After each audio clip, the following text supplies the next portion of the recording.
Henriette Camilla, bonsoir. Je Bonsoir. suis très heureuse de vous recevoir ce soir. Ça fait très longtemps, des décennies que vous travaillez au sein des associations pour l'insertion des personnes handicapées. Vous êtes vous-même aveugle depuis l'âge de 19 ans. Est-ce que vous avez l'impression que la situation des personnes handicapées dans le monde du travail s'est améliorée ces dernières années?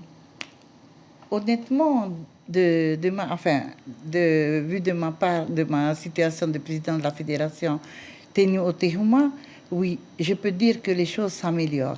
Il est vrai que l'arrivée du Covid n'a pas vraiment été, comment dirais-je, Une bonne chose pour tout le monde, aussi bien pour nous que pour les valides, hein, que pour toute la population. Hein.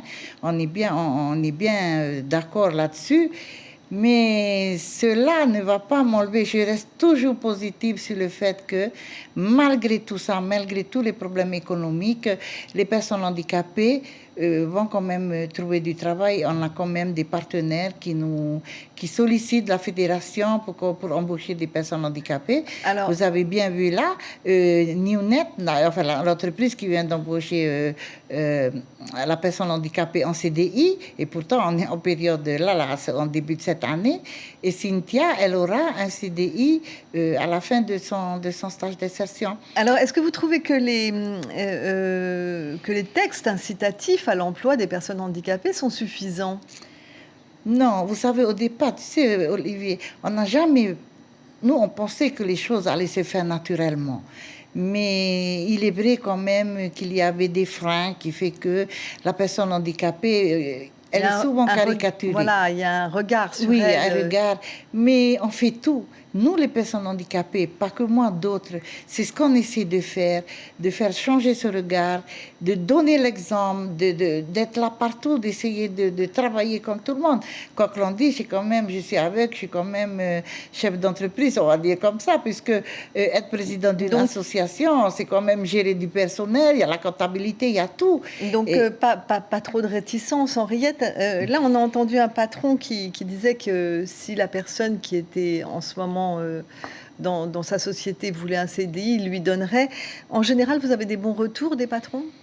Oui, depuis 2015, hein, je sens que vraiment on a comment on va dire, je suis pas négative là-dedans. Je sens, là, je perds un peu les mots, mais ce que je veux dire, Brigitte, on n'est pas pessimiste. Moi, je reste très optimiste. Vous pensez qu'un jour, à terme, les handicapés pourront accéder au monde du travail aussi facilement que les valides? En faisant ce qu'il faut. Comme aujourd'hui, on a signé cette convention-là avec le pays, c'est vraiment par rapport à l'embauche dans l'administration. Hein. Donc, c'est la ministre de la modernisation de l'administration.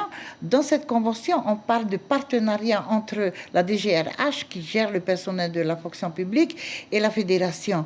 Nous, on aura un rôle de sensibilisation. Donc, à chaque fois qu'ils mettront des séminaires en place ou des états généraux, on sera invité pour sensibiliser le personnel, les salariés, et aussi vraiment faire en sorte d'essayer de changer le regard, quoi. Hein. Moi, je pense qu'on va y arriver.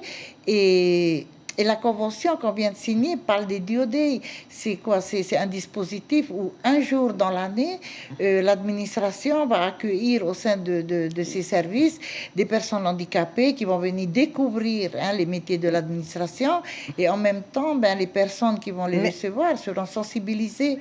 Et voilà, c'est des échanges de partenariat. Voilà, merci beaucoup Henriette. On retiendra donc que vous êtes optimiste pour la suite des événements.